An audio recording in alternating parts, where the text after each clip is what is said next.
What I'm going to describe now is how to do a blood culture. I'm in the microbiology laboratory. Here's one of the bacteriology benches. But what we're going to focus on is this. This is our BacTech blood culture machine.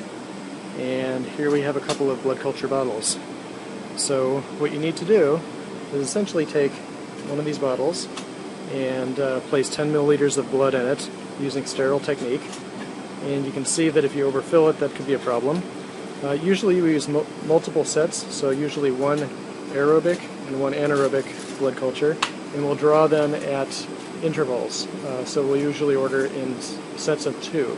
So two sets usually separated by 30 to 60 minutes. Once this is full of blood, we bring it over here to the machine. It gets scanned, and this is very similar to a wine rack. There'll be a large number of bottles in there. Eventually what happens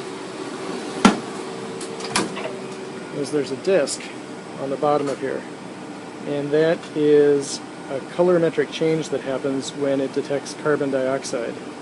Most of the carbon dioxide will be from bacterial growth, and inside the machine there's a ultraviolet light that shines on that disc kind of continuously, and as it detects a change in that color of the disc, it'll flag it as being a positive blood culture.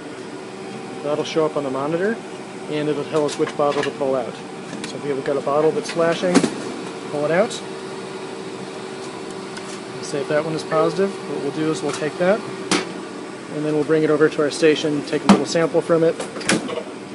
We'll do a gram stain at our gram stain station, check it out under the microscope, see what we have, and then bring it over to the bacteriology bench where we'll plate it out for appropriate cultures.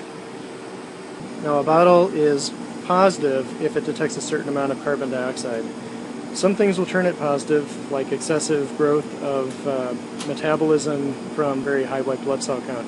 So it's important to do that gram stain to make sure that you have an actual growth of an organism there. And we'll plate it out either way.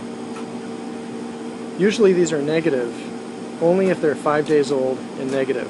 They're reported out on a daily basis, so we report it out as negative for 1, 2, 3, 4, or 5 days. But there are certain organisms, such as the HACEK, H-A-C-E-K organisms, that are a little more fastidious. And because of that, if you are suspecting a HACEK organism, you may ask the microtech to hold on to this for up to 2 weeks. And basically, after 2 weeks, at that point, it's reported out as being negative.